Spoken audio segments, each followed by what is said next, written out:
अस्सलाम वालेकुम, मैं हूं रेहान तारिक और आप देख रहे हैं दस्तक। वफाकी हुकूमत कल माली साल 2026-27 का वफाकी बजट पेश करने जा रही है और इससे कबल मुल्क की मईशत की मौजूदा सूरत हाल, हुकूमती कारकर्दगी और आइंदा माली साल के अहदाफ पर बहस तेज़ हो चुकी है। हुकूमत एक तरफ माशी इस्तेहकाम का दावा कर रही है तो दूसरी जानिब कारोबारी हल्के, तनख्वाहदार तबकात और आम शहरी जानना चाहते हैं कि आया आने वाला बजट उनके लिए किसी हकीकी रिलीफ का बाइस बनेगा या हमेशा की तरह रिलीफ की बजाय तकलीफ का सामान लाएगा। ऐसे वक्त में जब पाकिस्तान IMF प्रोग्राम के तहत माली नज़्म व ज़ब्त की पॉलिसी पर अमल पैरा है, ऐसे में बजट से पहले पेश किया जाने वाला इक्तसादी सर्वे न सिर्फ गुजरे हुए माली साल की कारकर्दगी का आइनादार होता है बल्कि आने वाले बजट की समत का भी तयन करता है। इसी तनाजुर में आज वज़ीर ख़जाना मोहम्मद औरंगज़ेब ने इक्तसादी सर्वे पेश किया और मुल्क की मईशत से मुतालिक अहम आदाद शुमार सामने रखे।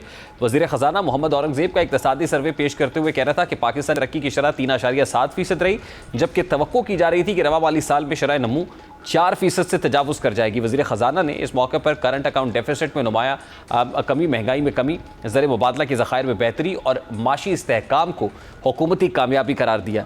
मोहम्मद औरंगज़ेब ने इस हवाले से क्या गुफ्तगू की, ज़रा सबसे पहले उसकी एक झलक आपके सामने रखते हैं।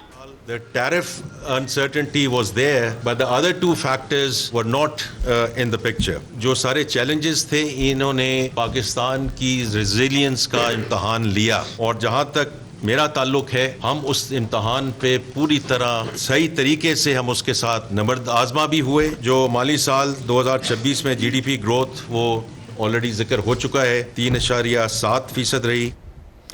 अब मोहम्मद औरंगज़ेब के बयान के बाद सबसे बड़ा सवाल यही पैदा होता है कि आखिर वो कौन सी वजूहात थी जिनकी वजह से हुकूमत अपना 4% से ज़ायद शरह नमू का हदफ हासिल नहीं कर सकी और माशी तरक्की की रफ्तार 3.7% पर आकर क्यों रुक गई।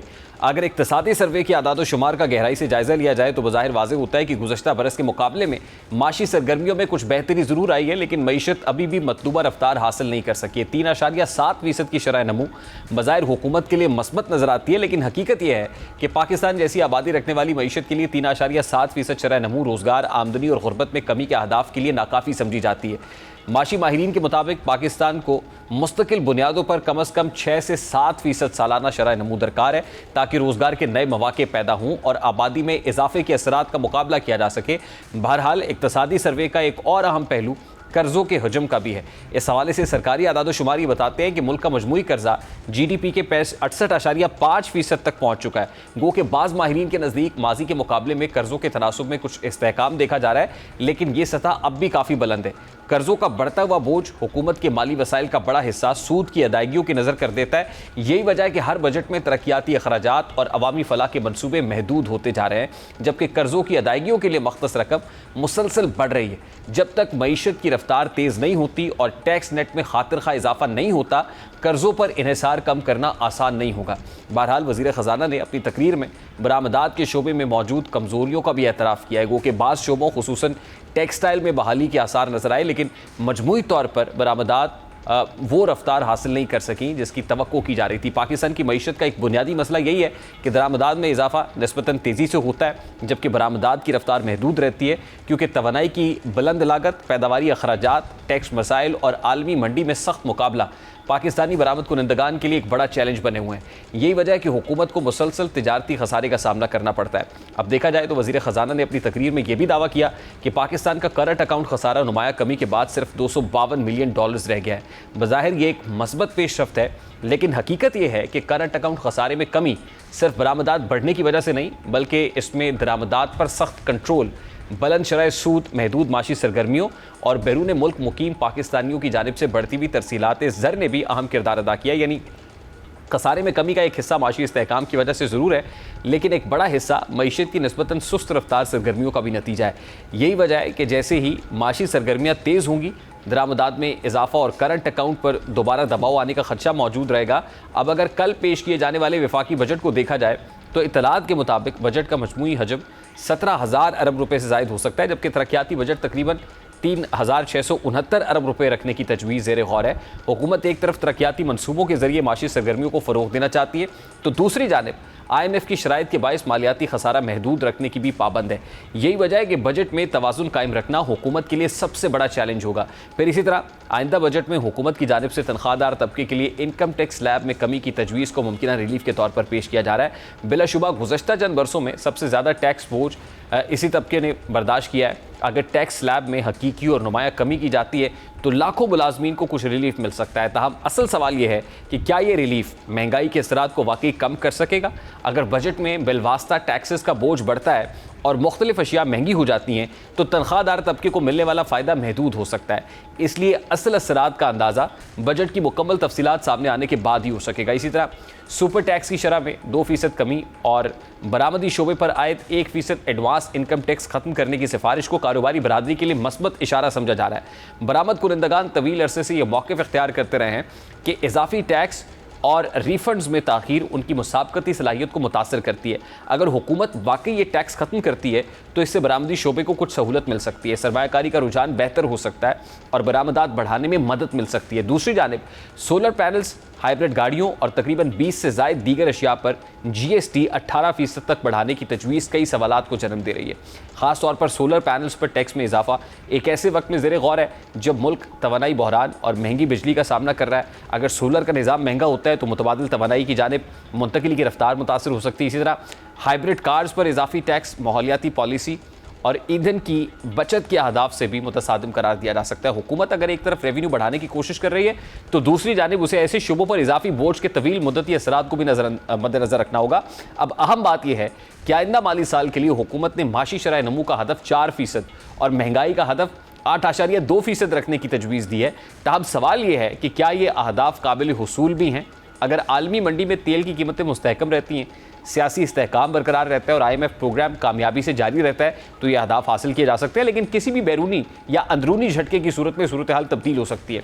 अब इस सब के अलावा हुकूमत ने आइंदा माली साल के लिए बरामदात और तफसीलात ज़र में इजाफे का तखमीना भी लगाया है। सरकारी दस्तावेज़ात के मुताबिक बरामदात का हदफ 32 अरब 85 करोड़ 10 लाख डॉलर रखा गया है, जबकि रवा वाली साल में बरामदात तकरीबन 30 अरब 30 करोड़ 70 लाख डॉलर रहने का तखमीना लगाया गया। बज़ाहिर यह अहदाफ काबिल हुसूल दिखाई देते हैं, लेकिन इसके लिए सिर्फ ऐलानात काफ़ी नहीं होंगे।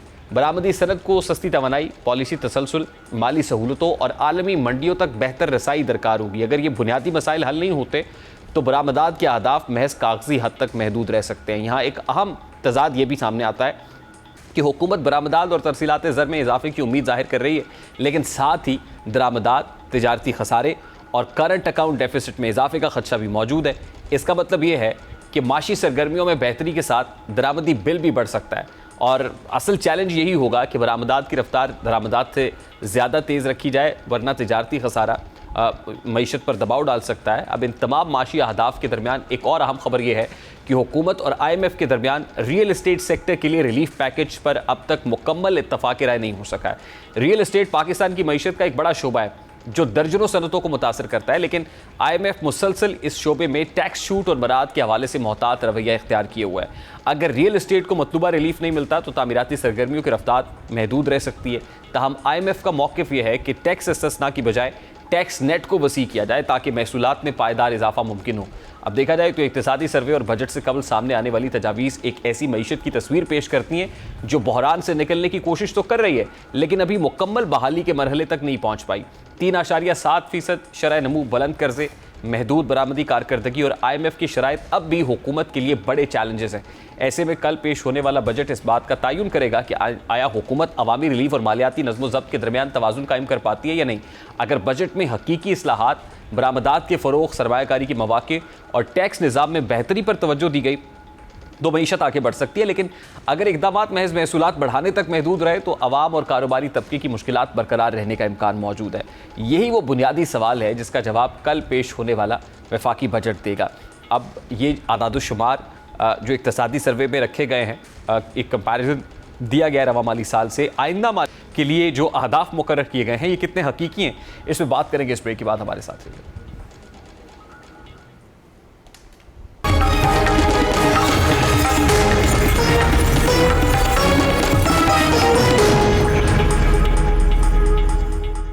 इस वक्त सीनियर सहाफ़ी माहिर इक़्तिसादी अमूर सनाउल्लाह खान साहब हमारे साथ मौजूद है। अस्सलाम वालेकुम सनाउल्लाह साहब, बहुत बहुत शुक्रिया आपके वक्त के लिए। सनाउल्लाह साहब, आज इक़्तिसादी सर्वे वज़ीर ख़ज़ाना ने पेश किया है। इक़्तिसादी सर्वे में कुछ नाकामियों का एतराफ़ भी किया है रवा माली साल को लेके, और उसमें शरह नमू के जो अहदाफ मुकर्रर किए गए थे वो अचीव नहीं हो सके, बरामदात जो है वो सुस्त रवी का शिकार रहीं। लेकिन इसी को अगर एक्स्ट्रापोलेट करें अगले माली साल के लिए जो बजट पेश किया जाएगा उसमें भी शरह नमू का हदफ जो है वो 4% रखा गया है। ज़ाहिर है एक विश लिस्ट तो है, लेकिन रियलिटीज़ और ग्राउंड रियलिटीज़ क्या ये बताती हैं कि ये अचीवेबल भी हैं? बहुत शुक्रिया सर। बात यह है कि जो इकोनॉमिक सर्वे है करंट ईयर का, मैं उसको और अंदाज में देखता हूँ। आप ऐसे लगता है कि हम हर 5-6 साल बाद 10 साल पीछे चले जाते हैं, और ये इकोनॉमिक सर्वे भी उसी बात की निशानदेही कर रहा है। 2018 में हमारी इकोनॉमिक ग्रोथ 6% थी, 2022 में भी तकरीबन इतनी थी। पिछले 4 साल में ये जो रिजीम है पूरा इमरान खान के जाने के बाद जो आया है, आप इस 4 साल की परफॉर्मेंस को अगर देखें तो वो इकोनॉमिक सर्वे आपको नज़र आता है। आपकी पॉवर्टी इकोनॉमिक सर्वे खुद बता रहा है कि 7 करोड़ से ज़्यादा लोग इस मुल्क के, ये इकोनॉमिक सर्वे बता रहा है, उनकी जो आमदन है माहाना वो 8,500 रुपये या उससे कम हो गई।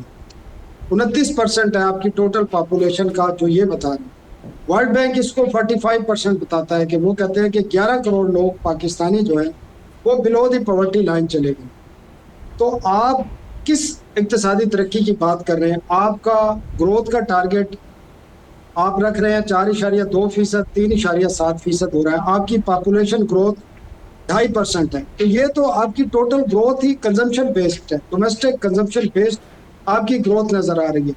आप टैक्स टारगेट 1 ट्रिलियन से मिस कर रहे हैं, आप एक्सपोर्ट मिस कर रहे हैं, आपकी इंपोर्ट बढ़ चुकी है, आपका इन्फ्लेशन अनकंट्रोल है, थोड़ा सा कम होता है फिर दोबारा से बढ़ना शुरू हो जाता है। तो आपकी जो विश लिस्ट है जो वो बता रहे हैं, हम वो ग्रोथ जो है जिसको आप कहते हैं, जिसके बाद अनएम्प्लॉयमेंट पे अगर मैं आऊँ तो आपकी अनएम्प्लॉयमेंट 21 साल की बुलंद तरीन सतह पे है। 2024-25 का इन्होंने अनएम्प्लॉयमेंट का फिगर दिया इकोनॉमिक सर्वे में 7.1%। आप किसी तरक्की याफ्ता मुल्क में अगर अनएम्प्लॉयमेंट 7.1% अगर हो तो वहाँ पे मुजाहरे शुरू हो जाते हैं, और वहाँ पे इन्फ्लेशन अगर 4% से ज़्यादा हो तो वहाँ पे पैनिक फैल जाता है। हमारे यहाँ तो कोई किसी को परवाह ही नहीं है। और बड़ी अच्छी बात वो कल बड़े सीनियर तज्ज़ियाकार है सोहेल बड़ाई साहब, उन्होंने बड़ा क्लियर लिख दिया और बड़ी वो वाज़ेह तौर पर नज़र आ रहा था कि हुकूमत के जो गुज़रा हैं या बाकी जो लोग हैं उनको अपनी मराद के हवाले से, प्रोटोकॉल के हवाले से, पब्लिक के हवाले से उनको कोई इंटरेस्ट नहीं है कि पाकिस्तानी अवाम के साथ क्या हो रहा है। ये इकनॉमिक सर्वे की बजाय अगर आप अवामी सर्वे की तरफ जाएं तो आपको हकायक सामने नजर आएंगे कि क्या सूरत है। उन्होंने तो खबरदार, होशियार और तैयार भी कह दिया है कि इस बजट के बाद और जुलाई आफ्टरवर्ड्स ऑनवर्ड्स जो है वो हुकूमत का डाउनफॉल शुरू हो जाएगा, और उसमें वन ऑफ द इंडिकेटर्स यही इकोनॉमिक परफॉर्मेंस जो है मेंशन किया गया है। तो अभी ज़ाहिर है हुकूमत के पास बहुत सारे रीज़न्स हैं ये कहने को कि ग्लोबल कॉन्फ्लिक्ट आ गया, पेट्रोलियम प्रोडक्ट्स की प्राइसेस बढ़ गई, ये हो गया वो हो गया, लेकिन आप वैसे क्या इस एलिमेंट से, इस कंपोनेंट से इत्तफाक करते हैं जो सोहेल बड़ाई साहब ने बताया कि सोहेल बड़ाई साहब बड़े सीनियर हैं, मैं उनकी बात पे क्या तबसरा करूं, लेकिन जो उन्होंने अंग्रेज़ी के 2 वर्ड यूज़ किए हैं अपने उस कॉलम में वो बड़े मानी खेज हैं। और वो लगता ये है कि वो पंजाबी का एक मुहावरा है ना, पंजाबी मेरी थोड़ी कमज़ोर है, मेरे क्या कहते हैं, मेरे अंदर कोई और बोलता। वो अंग्रेज़ी के वर्ड्स आपने पढ़े होंगे उस कॉलम में जिसमें वो कहते हैं the utility of the government is now over, और सेकंड फिक्रा वो कहते हैं either it has to change or to go home. तो ये बड़े मानी खेज बातें हैं और बड़ी और आवाज़ें भी आ रही हैं। बल्कि कल मैं इख्तियार वली को सुन रहा था एक प्रोग्राम में, उन्होंने बड़ा क्लियर कट कहा है कि प्राइम मिनिस्टर जो है वो तब्दील नहीं हो रहे, लेकिन वज़रा तब्दील होने जा रहे हैं, और जिनकी परफॉर्मेंस ठीक नहीं है वो घर जाएंगे। तो जब हुकूमती अहदेदार खुद ये बात कर रहे हैं, और राना सनाउल्लाह ने भी कहा कि वज़ीर आज़म का ये इख्तियार है कि वो अपनी टीम में तब्दीलियाँ ला सकते हैं, लेकिन प्रॉब्लम टीम में तब्दीलियाँ करने से नहीं है। प्रॉब्लम ये है कि आपकी स्ट्रेटजी क्या है। 4 साल के अंदर आप इस लेवल पर नहीं आ सके। आप देखें 4 साल पहले आपका रुपया कहाँ खड़ा था। आपने जंग को, जो आप जंग की बात कर रहे थे, आपने जंग को अपॉर्चुनिटी बना दी। आप फ्यूल प्राइसेस को देखें, इस वक्त जो हालात हैं, लोगों ने घरों से निकलना छोड़ दिया। आपके पड़ोसी मुल्कों, जंग का असर सिर्फ क्या पाकिस्तान के ऊपर आया, अफगानिस्तान में 5% फ्यूल प्राइस बढ़ती हैं, इंडिया में 6-7% बढ़ती हैं, बांग्लादेश में 6-7% बढ़ती हैं। हम 60 से 70% ऑयल प्राइसेस बढ़ा देते हैं और उसमें भी ज़्यादा शेयर जो है आपका वो पेट्रोलियम लेवी का है। और 4 साल के बाद आपकी ये परफॉर्मेंस है कि आपको अगला साल चलाने के लिए आपको 1200 अरब रुपए सुबह के शेयर पे कट लगाना पड़ रहा है। और आज जो बड़ी खतरनाक बात की है फाइनेंस मिनिस्टर ने प्रेस कॉन्फ्रेंस में एक सवाल के जवाब में, वो आप ज़रूर अपने नाज़रीन को बताएं। उनसे पूछा गया कि ये जो अरेंजमेंट किया गया है सूबों के साथ 1200 से 1400 अरब रुपए का, ये फॉर वन टाइम है या कब तक चलेगा? तो उन्होंने बड़ा मानी खेज जवाब दिया। उन्होंने कहा है कि ये वन टाइम नहीं है, ये चलेगा। और आप मुझे बताएं, पंजाब का सूबा, उसका डेवलपमेंट का बजट आप 50% आप कैप्चर कर ले वफाक, 701 अरब रुपए, तो पंजाब में क्या तरक्की होगी? तो इसका मतलब तो ये है सर कि फिर then NFC stands nowhere. NFC में इस अरेंजमेंट के बाद एनएफसी में सूबों का जो शेयर है वो 57.5% से कम होकर 49% पे आ गया विदाउट एनी कॉन्स्टिट्यूशनल अमेंडमेंट। आप अंदाजा करें। और ये भी नहीं बताया कि ये रकम जो आप सूबों से आपने ली है वो खर्च कहाँ होगी। मतलब अभी ये नहीं पता कि खर्च कहाँ करनी है ये, क्योंकि जो कुछ बातें बताई गई हैं उसमें ये 2 सेक्टर बताए गए हैं, एक डिफेंस का और एक आपका इंफ्रास्ट्रक्चर जो और सर एक एक्सटर्नल डेट सर्विसिंग भी तो है। एक्सटर्नल डेट सर्विसिंग तो आपकी चल रही है। देखिए, external debt servicing current year में भी थी आपकी 8 ट्रिलियन की, इस साल भी है। और अब आईएमएफ का जो एक फ्रेमवर्क इन्होंने तय किया है, मतलब क्यों तय किया है इस तरीके से इन हालात में, मुझे तो समझ नहीं आती। उस फ्रेमवर्क में रहते हुए आपको प्राइमरी सरप्लस देना है 2.8 ट्रिलियन का। 2.8 ट्रिलियन सरप्लस का मतलब है कि आप इंटरेस्ट रेट के जो एक्सपेंडिचर है उसको निकाल दें, बाकी आपने सरप्लस देना है। और ये जो आप सूबों से ले रहे हैं 1200 अरब रुपए, इसके अलावा सूबों ने सरप्लस भी देना है अभी बजट। तो आप सुबह करेंगे क्या? मुझे तो समझ नहीं आ रही। खासकर सबसे ज़्यादा जो कट लग रहा है वो पंजाब के ऊपर लग रहा है। वो 7.1 ट्रिलियन मतलब है, सॉरी 701 अरब रुपया, 1400 अरब में से आप 701 अरब रुपया पंजाब का डेवलपमेंट बजट काट दें, वो वफाक को दे दे, तो इतना बड़ा सूबा, 12 करोड़ की आबादी, और यहाँ अटक पुल से शुरू होके और वो भावलपुर से जाके आगे तक ख़त्म होता है सूबा, सबसे बड़ा सूबा है। तो वहाँ पे क्या डेवलपमेंट होगी फिर? पहले ही ये इल्ज़ाम लगता है पंजाब पे कि 70% जो बजट है वो लाहौर में लग जाता है। तो अब आगे क्या होगा? आगे तो इनका प्लान भी है, पता नहीं प्लान है भी या नहीं, कि बल्दियाती इदारे भी करने हैं। और बल्दियाती इदारे करने हैं तो प्रोविंशियल फाइनेंस कमीशन के तहत आपने हर डिस्ट्रिक्ट को, हर तहसील को पैसे भी देने हैं, जो नहीं देते, कोई भी सूबा नहीं देता, ना प्रोविंशियल फाइनेंस कमीशन करता है। तो अब तो ये सारी चीज़ें डिस्टर्ब हो गई और फाइनेंस मिनिस्टर ने अब बड़ा क्लियर बता दिया है कि ये 1 साल के लिए नहीं है, ये आगे भी चलेगा अरेंजमेंट। तो 4 साल के बाद भी आपको रियासत चलाने के लिए, मुल्क चलाने के लिए सूबों के शेयर में कटौती करनी पड़ रही है 4 साल के बाद। आप कहते हैं 4 साल हमने बड़े रिफॉर्म्स किए हैं। आपने 4 साल रिफॉर्म्स किए हैं, आपका रुपया कहाँ से कहाँ चला गया? 280-300 पे चला गया। आपके पेट्रोलियम का जो टैक्सेस था, जो 10-15 रुपए पीडीएल होता था, वो आज पेट्रोल पे 116 रुपये चला गया है। आपके जो टैक्सेस हैं हाईएस्ट चले गए हैं, रीजन में नहीं बल्कि पूरी दुनिया में। आपकी प्राइसेस कहाँ चली गई हैं? आप उसके बावजूद भी आप कहते हैं कि जी सूबों अपना शेयर लेके हमने ये निज़ाम चलाना है, वरना निज़ाम नहीं चलेगा। तो फिर ये कौन सी इक्तिसादी तरक्की है? कौन से ये इकनॉमिक सर्वे में दावे किए जा रहे हैं? ये तो सब फिर फ्लॉज हैं। ये तो सिर्फ एक कागजी बातें हैं जो उनकी तरफ से बताई जा रही हैं। ठीक। और ना आप इतने टैक्स लगाने के बावजूद भी आप 2 दफ़ा आपका एफबीआर का टैक्स कलेक्शन का जो टारगेट है रिवाइज हुआ, 1400 से कम करके आप 1300 पे आए। 1300 भी आप रिकवर नहीं कर पा रहे हैं, 13,000 अरब की। और इस साल भी 1000 अरब से ज़्यादा आपका शॉर्टफॉल आएगा। उस शॉर्टफॉल के लिए आपने पहले पाकिस्तान की आवाम, चाहे रक्षा ड्राइवर है, चाहे आपका टैक्सी ड्राइवर है, चाहे वो मोटरसाइकिल चला रहा है, सब पे आपने पीडीएल ठोक दिया। और मतलब है कि जुल्म की इंतहा है कि एक आप 400 रुपये लीटर तक आप पेट्रोल की प्राइस ले गए, जो कि दुनिया में कहीं भी नहीं है। अमेरिका तक में पाकिस्तान से पेट्रोल सस्ता है। ठीक, तो इसका मतलब तो फिर टैक्स रेवेन्यू शॉर्टफॉल तो शायद का मसला नहीं रहेगा गवर्नमेंट को, जितना पेट्रोलियम डेवलपमेंट लेवी है और नॉन टैक्स रेवेन्यू है, तो इसका तो मतलब है कि शॉर्टफॉल वाला इशू तो चले ओवरकम कर लिया जाएगा। सनाउल्लाह खान साहब, एक जो बड़ा इशू जिसका जी बात वो नहीं है, देखिए बात ये है, वो तो नॉन टैक्स रेवेन्यू है, वो सूबों के पास, उसके बावजूद भी आपके पास निज़ाम चलाने के लिए आप अगर सूबों के पास जो हिस्सा बच जाता है उसमें आप एक हेड का खर्चा पूरा कर सकते हैं, वो इंटरेस्ट पेमेंट। बाकी आपने डिफेंस की रिक्वायरमेंट पूरी करनी है, आपने पेंशन अदा करनी है, आपने जो ऑपरेशनल फेडरल गवर्नमेंट के एक्सपेंडिचर है वो करने हैं, हेल्थ एजुकेशन को देखना है, आपने BISP को देखना है, आपने अपने लाडले अरकान पार्लियामेंट को 70-80 अरब रुपए बांटने हैं, आपने बाकी खर्चे करने हैं जो यहाँ इस मुल्क में डिजास्टर आते हैं, एनवायरनमेंट की जो सूरत हाल है उसमें किसी भी वक्त इस मुल्क में मानसून में सैलाब आ सकते हैं, उससे जो नुकसान होते हैं। आपने डेवलपमेंट भी करनी है, उसके लिए आपने पहले 1126 अरब की बात की, उसमें भी 126 अरब रुपए की कटौती कर दी है। प्रॉब्लम यहाँ नहीं है, प्रॉब्लम आपके एक्सपेंडिचर है, मैं बार बार इस बात को कहता हूँ। ठीक, और शायद पाकिस्तान दुनिया का वो मुल्क है जो अपने खर्चों के लिए कर्जे लेता है, तो हमें अपने खर्चे कम करने पड़ेंगे। 18 अमेंडमेंट के बाद फेडरल गवर्नमेंट में 8 से 10 वजारत से ज्यादा की वजारतों की जरूरत नहीं है।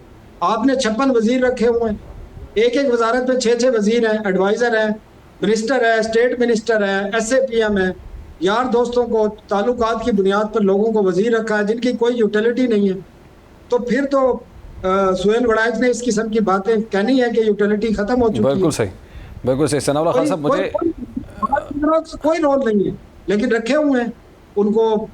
आप हैरान होंगे 13 वजीर आजम ने अपने कोऑर्डिनेटर रखे हुए हैं, कोऑर्डिनेटर टू प्राइम मिनिस्टर। तो जाहिर है सर, फिर मेजर सर्जरी तो नविश्ता दीवार है जिसकी तरफ इशारा भी सुहेल साहब ने किया। Sir, I have to take a very quick short break. Sanaullah Khan साहब हमारे साथ मौजूद थे, इक्तिसादी अमूर है, सीनियर सहाफ़ी हैं। गुफ्तगू आपने सुनी। Let's take a very quick short break, और ब्रेक के बाद जब वापस आएंगे तो इंटरनेशनल फ्रंट पे अमेरिका US कॉन्फ्लिक्ट को लेके इस वक्त क्या चल रहा है बात करेंगे। इस ब्रेक के बाद हमारे साथ रहिए।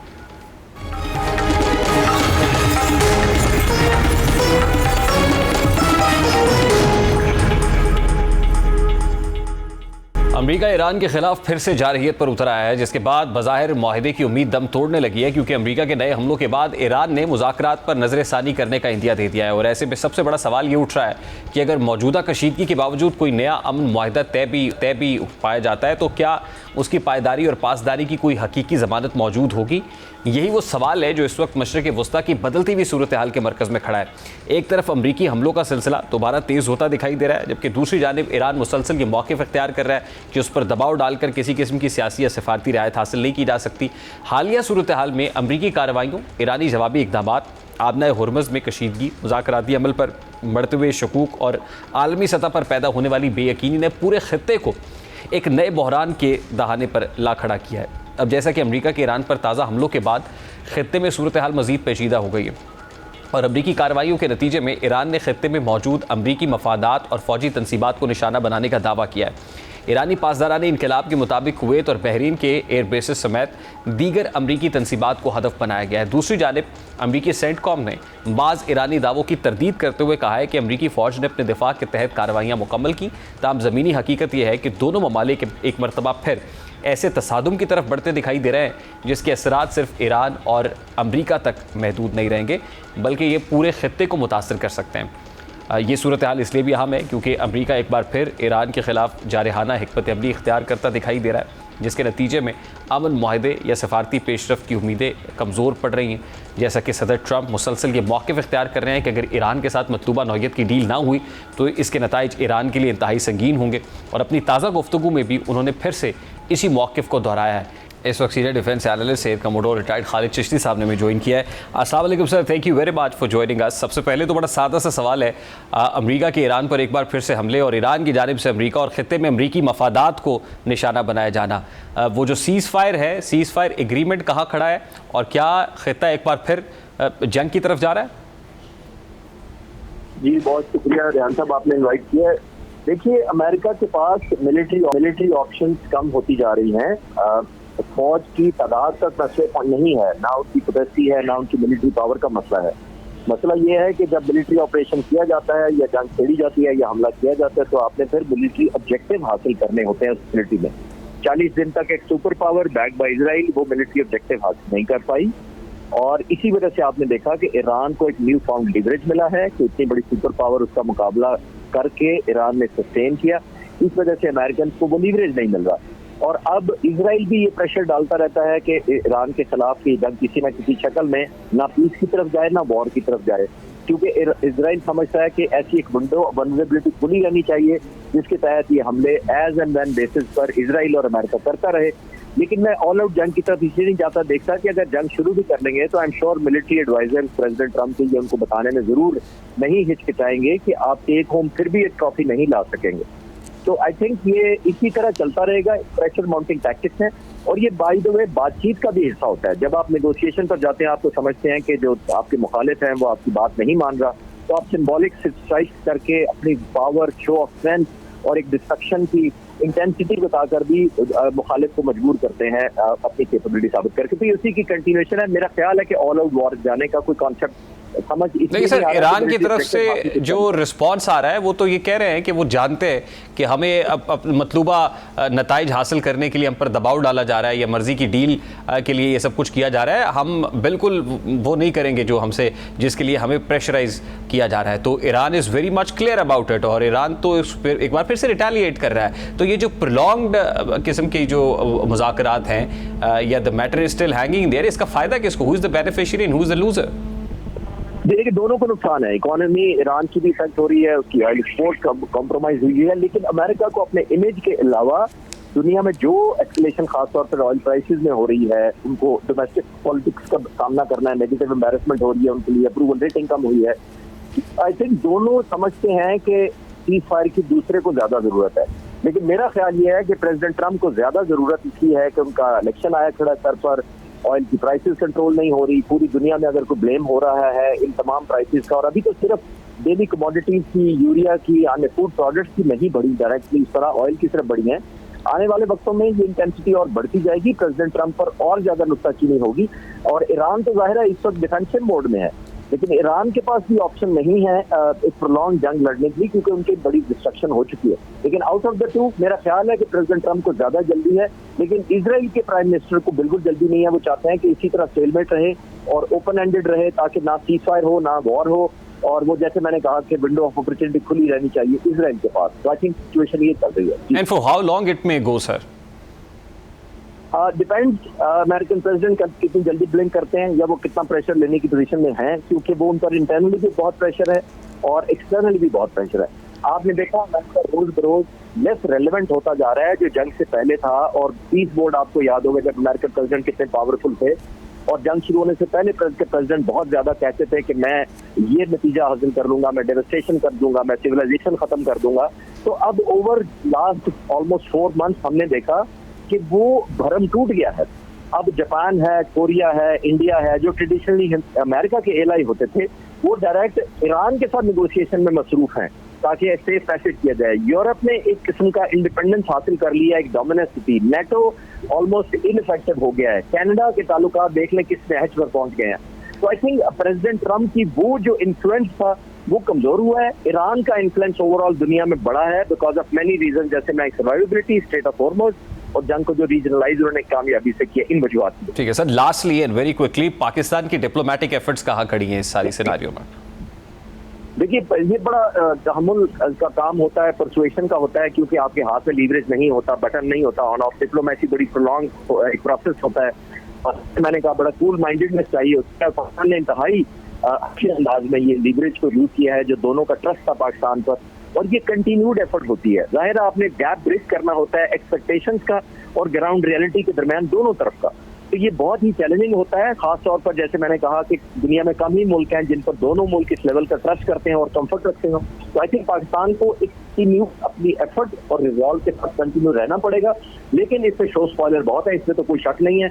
इसी वजह से आपने देखा कि हमारी जो काविशें होती हैं उसको सैबोटाज करने के लिए बहुत ज्यादा कोशिशें होती हैं, हमारे क्रॉस बॉर्डर भी होती हैं और ट्रांस रीजनल भी होती हैं। बहुत बहुत शुक्रिया air commodore retired Khalid Chishti साहब हमारे साथ मौजूद थे, सीनियर डिफेंस एनालिस्ट है। बजाय ट्रंप इंतजामिया हमलों का जवाब तलाश कर रही है कि ईरान के रवैये मुज़ाकरात में ताख़ीर और मुसलसल मज़ाहमत ने वाशिंगटन को फ़ौजी कार्रवाई पर मजबूर किया। लेकिन दूसरी जानिब ये तासुर भी मजबूत हो रहा है कि सदर ट्रंप मतलूबा शराइत पर डील ना होने की वजह से मायूसी का शिकार है, फ्रस्ट्रेशन है, और इस मायूसी के नतीजे में दबाव बढ़ाने के लिए अमरीका की जानिब से अस्करी रास्ता इख्तियार किया जा रहा है और ईरान के हवाले से सख्त बयानात, नए हमलों के अहकामात और पाबंदियों के ऐलानात इसी हिकमत अमली का हिस्सा महसूस होते हैं। यही वजह है कि ईरान पर अमरीकी दबाव बढ़ाने के बावजूद सूरत हाल काबू में आने की बजाय मज़ीद कशीदा होती चली जा रही है। वाशिंगटन बज़ाहिर अपनी पसंद की शराइत पर मुआहदा चाहता है, जबकि तेहरान इसे कौमी खुद मुख्तारी के ख़िलाफ़ दबाव तस्वुर कर रहा है। अब इस सारे कशीदगी के माहौल में अमरीकी वज़ीर दिफा पीट हेग्ज़ेट का बयान भी ख़ास अहमियत इख्तियार कर गया। जैसा कि पीट हेग्ज़ेट अपनी गुफ्तगू में ये कहते हैं कि अमरीका ईरान की आम तनसीबात को निशाना बनाने के लिए मज़ीद कार्रवाइयाँ कर सकता है और ये हमला अमरीकी मफादात के तहफ़्फ़ुज़ और सफारती पोजीशन को मजबूत बनाने के लिए ज़रूरी है। पीट हेग्ज़ेट के बयान के बाद पैदा होने वाली सूरत हाल को देखा जाए तो ये वाज़ेह होता है कि अमरीकी हमलों ने खित्ते में रद्दअमल की नई लहर पैदा की है और यही वजह है कि ईरान ने आबना हुर्मुज़ में सख्त इक़दाम करते हुए वहाँ से गुजरने वाली बहरी सरगर्मियों पर पाबंदी आयद कर दी है, जिसके बाद तेल बरदार और तिजारती जहाज़ों की आमदोरफ्त मुतासर हो रही है, जबकि पाबंदियों की खिलाफ वर्जी करने वाले बाज़ जहाज़ों के खिलाफ कार्रवाई की खबरें भी सामने आई हैं। इसके साथ साथ बंदर अब्बास, फारिस, मगरबी तेहरान और मिनाब समेत मुख्तलिफ इलाकों में धमाकों की इत्तलात भी मौसूल हुई हैं और ये तमाम वाक़यात इस बात की निशानदेही करते हैं कि ईरान सिर्फ दिफाई तैयार नहीं कर रहा बल्कि वो मज़ीद जवाब देने की सलाहियत और इसका इरादा भी रखता है। अभी एक ब्रेक लेंगे और ब्रेक के बाद वापस आते हैं।